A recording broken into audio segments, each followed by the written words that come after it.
दोस्तों, तथागत बुद्ध के पास उनका एक शिष्य आया और वह तथागत बुद्ध से बोला, हे तथागत, मुझे आपके सानिध्य में 4 वर्ष से ज़्यादा हो गए हैं। मैं रोज आपके बताए अनुसार अध्ययन करता हूँ, फिर भी मुझे ध्यान से आज तक कुछ भी प्राप्त नहीं हुआ है।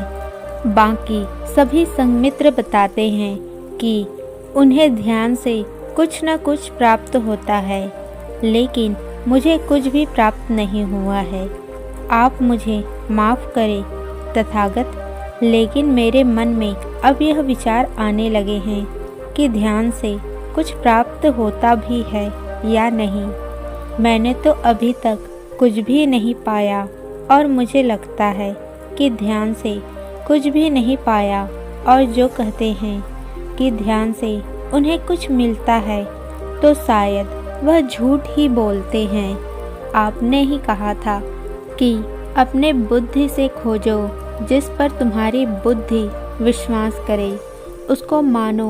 अब इतने वर्षों तक ध्यान करने के बाद अब मुझे ऐसा लगने लगा है कि ध्यान से कुछ नहीं मिलता। आप मेरा मार्गदर्शन करें तथागत। तथागत बुद्ध मुस्कुराए और उन्होंने कहा, इसका उत्तर मैं तुम्हें कल सुबह दूंगा। अभी तुम जाओ और कल सुबह ध्यान सभा में उपस्थित होना।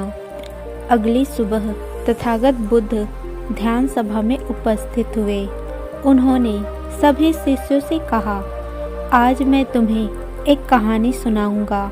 इस कहानी को ध्यान से ही सुनना है और इसे ध्यान के संदर्भ में लेना है। कहानी में मन को जानना है। ये कहानी पूर्ण काल्पनिक है। यह केवल कुछ बातों को समझाने के लिए कही जा रही है। तथागत बुद्ध ने कहा, एक गुरु अपने ज्ञान के लिए प्रसिद्ध थे। कहा जाता था कि उन्होंने सोने का पहाड़ जिसका सिर हीरे का बना था खोज लिया, जिससे उन्हें ज्ञान की प्राप्ति हुई। वह गुरु एकांत में जंगलों में रहते थे। उन्होंने किसी को अपना शिष्य नहीं बनाया था। उनका नाम सुनकर 3 मित्र उनका शिष्य बनने की चाह में उनके पास पहुँचे। गुरु ने उनकी लगन और इच्छा शक्ति को देखते हुए अपना शिष्य बना लिया।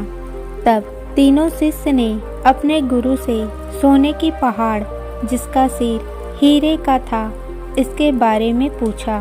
गुरु ने शिष्यों से कहा, मैं तुम्हें तीनों को बारी बारी से रास्ता दिखाऊंगा। इस पर चलकर उस पहाड़ तक पहुंच सकते हो। तब गुरु ने एक दिशा की ओर इशारा करते हुए पहले शिष्य से कहा, इस रास्ते पर सीधे जाना, कहीं मत मुड़ना, बिल्कुल सीधे इसी दिशा में चलते जाना और यह रास्ता तुम्हें उस पहाड़ तक पहुंचा देगा। और जब तक तुम उस पहाड़ तक ना पहुंच जाओ, अपनी यात्रा मत रोकना। वह शिष्य अपने गुरु का आशीर्वाद लेकर उस रास्ते पर निकल पड़ा। रास्ते में ही उसे घना जंगल मिला, जहां उसके पैरों में कई कांटे चुभे। वह घायल भी हुआ। कई जंगली कीड़ों मकोड़ों ने काटा। कई जंगली जानवरों से उसका सामना हुआ। भूख लगने पर उसने जंगल से अपने खाने का इंतजाम किया। इस तरह वह घने जंगल को पार कर गया। जंगल पार करने के बाद उसे मरुस्थल मिला। वे धीरे धीरे उस मरुस्थल को पार करने लगा, लेकिन वह मरुस्थल बहुत बड़ा था और उसके पास पीने के लिए पानी था।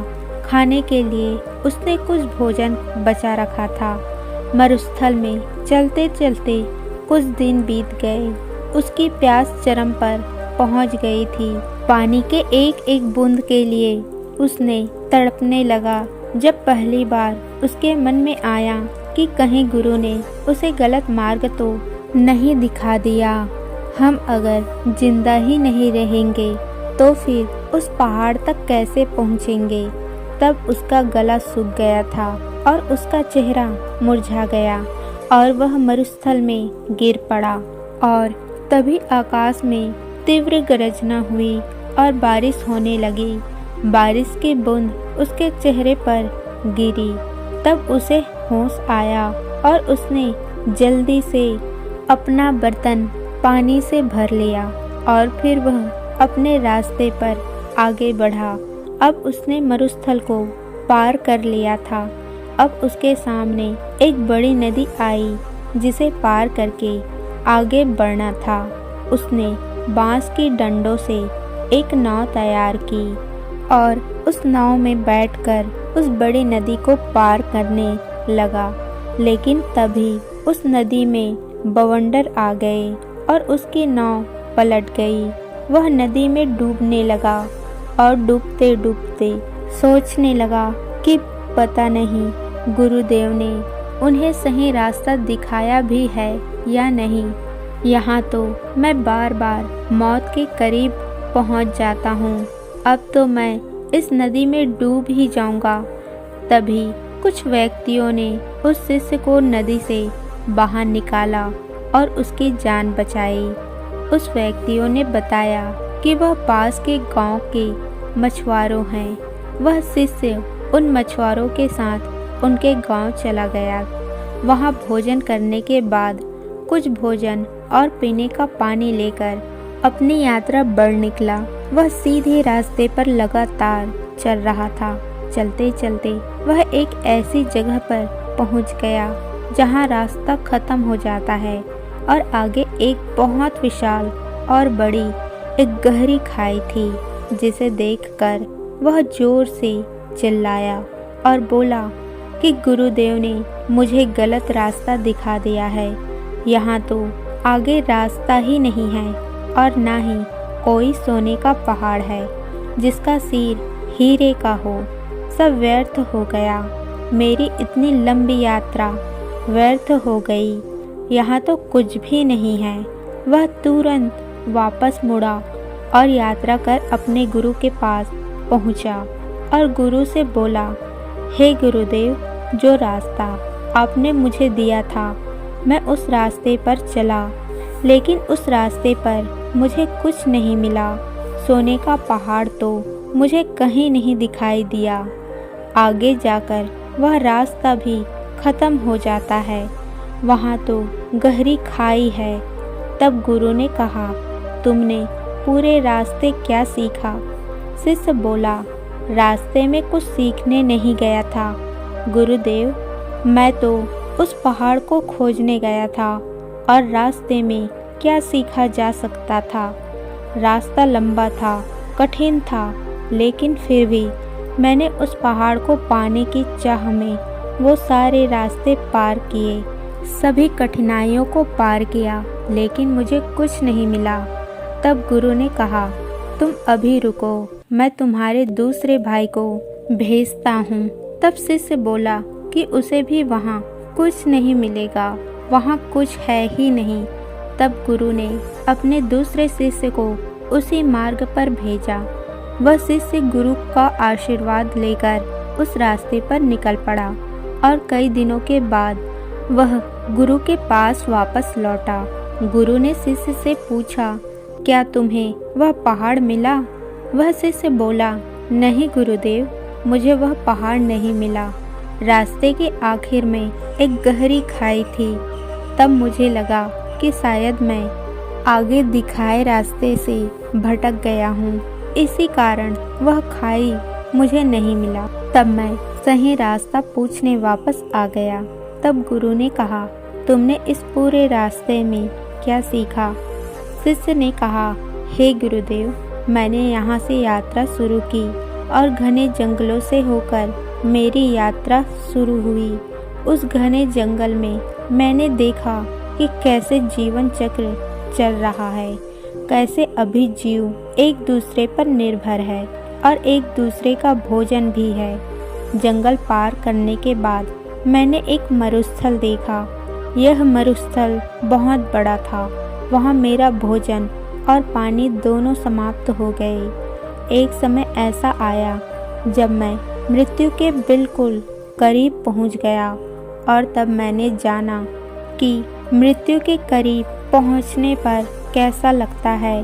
पूरे जीवन में हम अपने सांसों की गिनती नहीं करते, लेकिन अंतिम समय में एक एक सांस बड़ी कीमती लगती है।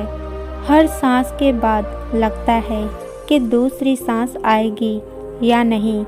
तब मैंने आकाश से अमृत को बरसते हुए देखा। उस अमृत रूपी पानी से मेरे शरीर पुनः जीवन संचारित हुआ। वह पानी बड़ा ही स्वादिष्ट था। मैंने आज तक इतना स्वादिष्ट पानी नहीं पिया। तब मैंने जाना कि पानी की अतिरिक्त कोई और अमृत नहीं है। तब मैंने वह मरुस्थल पार किया और मैंने देखी एक बड़ी नदी। वह नदी बड़ी विशाल थी। उसका पानी बहुत साफ था, जो बहुत सुंदर दिखाई दे रही थी। उसकी हवा में एक खुशबू थी। मैंने वहां रास्ते के डंडों को इकट्ठा किया और उससे एक नाव का निर्माण किया और उस नदी को पार करने लगा। तभी नदी में बवंडर आ गया और मेरी नाव पलट गई। मुझे कुछ मछुआरों ने बचाया।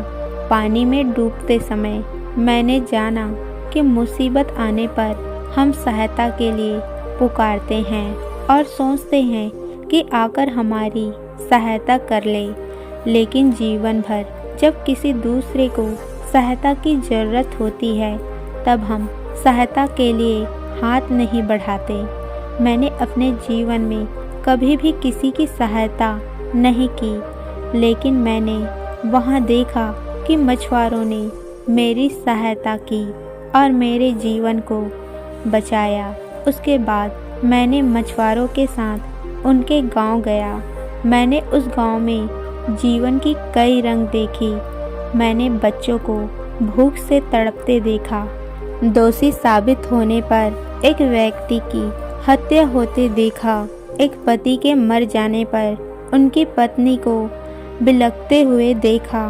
वह मैंने एक बच्ची को देखा जो बहुत बीमार थी। जड़ी बूटियों का ज्ञान है मुझे, इसी से मैं बच्ची की जान बचाई।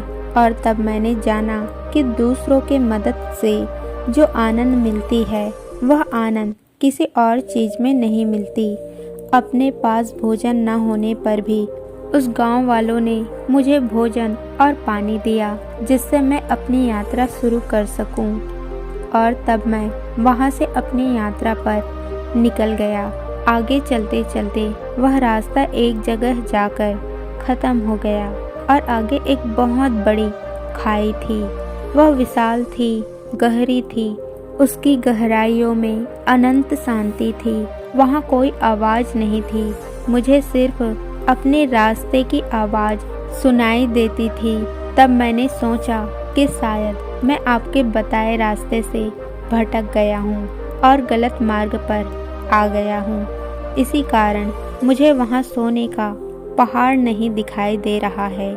तब मैं वहाँ से आपके पास वापस आ गया ताकि आपसे मैं मार्ग पूछ सकूं।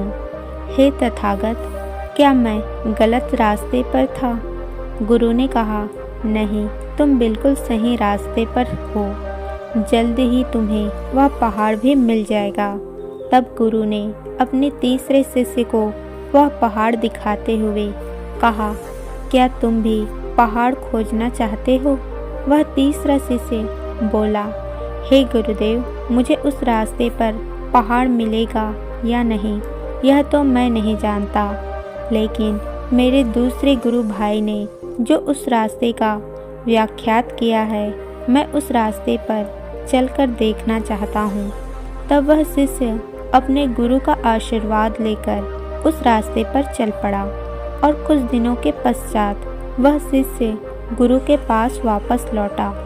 गुरु ने अपने शिष्य को देखते ही जान लिया कि वह शिष्य को वह पहाड़ मिल गया है। उस शिष्य के अंदर अलग चमक थी, वह बहुत शांत था। उस शिष्य ने गुरु को प्रणाम करते हुए कहा, हे गुरुदेव, आपने जो मार्ग मुझे दिखाया, मैं उनके लिए आपका बहुत आभारी हूँ। मुझे वह सोने का पहाड़ जिसका सिर हीरे का है मिल गया है।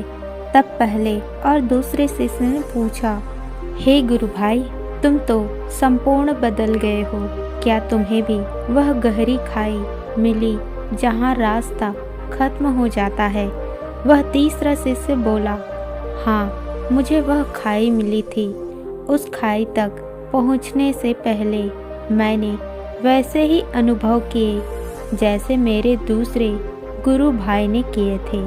और जब मैं उस खाई तक पहुँचा तब मैंने देखा कि उस खाई में अनंत शांति थी। इतनी शांति इससे पहले मैंने कभी महसूस नहीं की थी।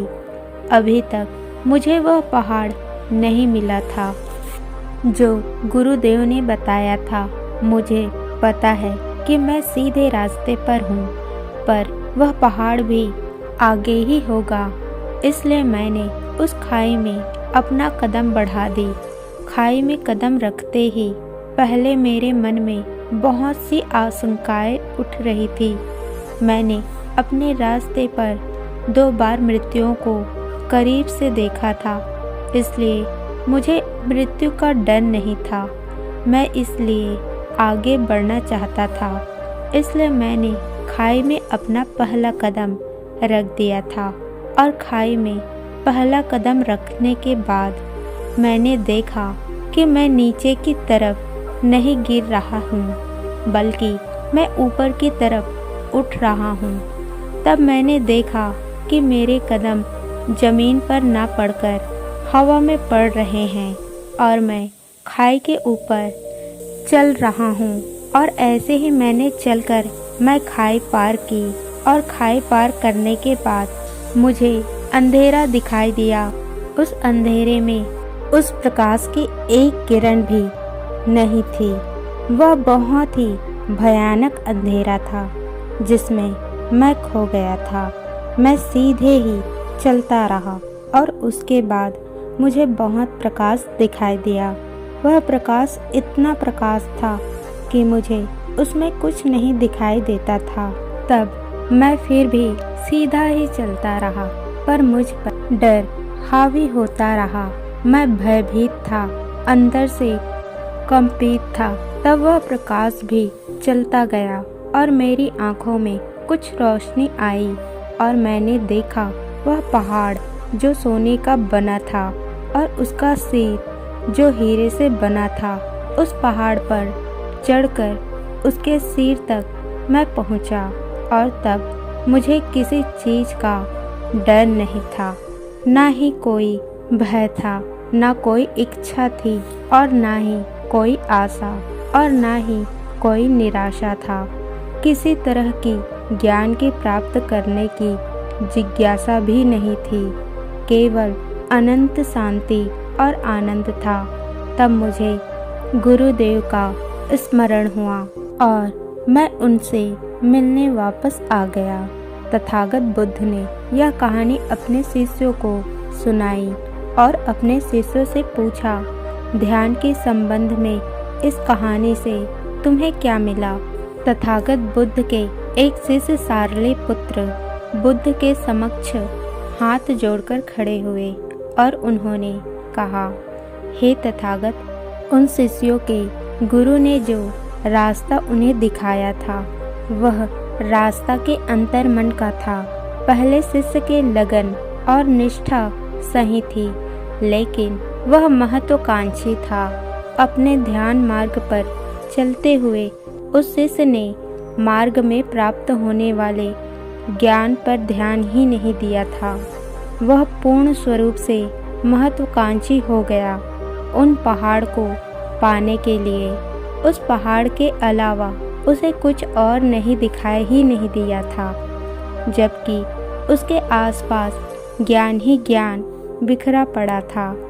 इसी कारण वापस आने पर उसने अपने गुरु से कहा कि उसे कुछ नहीं मिला, क्योंकि उसके मन में तो वह पहाड़ ही बसा था, बाकी कुछ तो उसे नजर ही नहीं आ रहा था। दूसरे शिष्य ने अपने ध्यान मार्ग पर सभी चीज़ों का विश्लेषण किया।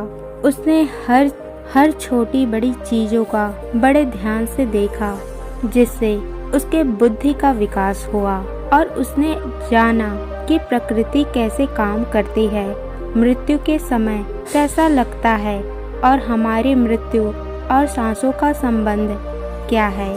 उसने अमृत को भी पहचाना जो पानी है, उसमें इस संसार में घटने वाली घटनाओं को भी जाना, कैसे वह सुख और दुख उत्पन्न करती है, और आखिर में वह अपने मार्ग के अंतिम छोर पर पहुंचा, जहां पर रास्ता खत्म हो जाता था, लेकिन वास्तव में वह रास्ता वहीं से शुरू होना था।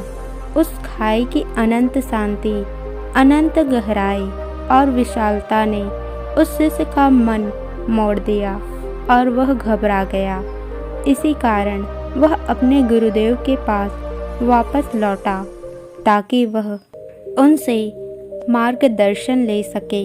लेकिन इस यात्रा में उसने बहुत कुछ पाया, इसलिए उसने गुरुदेव से यह नहीं कहा कि उसे कुछ नहीं मिला।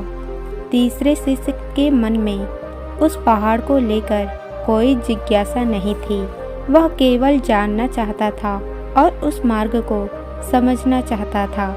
उसने उस रास्ते पर पड़ने वाले सभी छोटी छोटी चीज़ों का विश्लेषण किया और वह सभी बातें जानी जो उसकी दूसरी शिष्य गुरु भाई ने भी जानी थी। और आखिर में वह उस खाई के पास पहुंचा जहां से उनके दोनों गुरु भाई वापस लौट गए थे। उसने वहां पर अनंत शांति का अनुभव किया, एक ऐसी शांति जो उसने आज तक नहीं महसूस की थी। वह डरा देने वाली शांति थी। वहाँ केवल उनके सांसों की आवाज़ थी और वे धीरे धीरे अपने मन की गहराइयों में उतरता गया, जहाँ जीवन की सभी विचार खत्म हो गए और एक अनंत सन्नाटा और अंधकार उसे दिखाई पड़ा। अंधकार में उसे कुछ नहीं दिखाई देता था। वह उस अंधकार में आगे बढ़ता गया और मन की गहराइयों में और गहराइयों में उतरा, जहां उसे प्रकाश ही प्रकाश दिखाई दिया। उस प्रकाश में भी उसे कुछ नहीं दिखाई देता था और अंत में वह प्रकाश भी खत्म हुआ और वह अपने मन के पार चला गया। और तब उसने पाया वह पहाड़ जो सोने का बना था उसका खुद का शरीर है, और उसका शीश जो हीरे का है, उसका मस्तिष्क है जो पूर्ण जागृत हो गया है, और उसकी रोशनी में अब उसे सब कुछ साफ साफ दिखाई देता है। उसके मन में अब किसी भी बात को लेकर कोई दुविधा या संशय नहीं बची। वह शिष्य जिसने तथागत बुद्ध से शिकायत की थी कि उसे 4 वर्षों में कोई ज्ञान प्राप्त नहीं हुआ है, वह बुद्ध के चरणों में आया और तथागत से बोला, हे तथागत, मैं आपका पहला शिष्य हूँ, इसी कारण मुझे आज तक कुछ नहीं मिला। अब मैं कम से कम दूसरा शिष्य जरूर बनूंगा। तथागत बुद्ध ने कहा, इस मार्ग पर 2 ही गलती हो सकती है, इस मार्ग पर ना चलना या इस मार्ग को पूरा ही ना करना।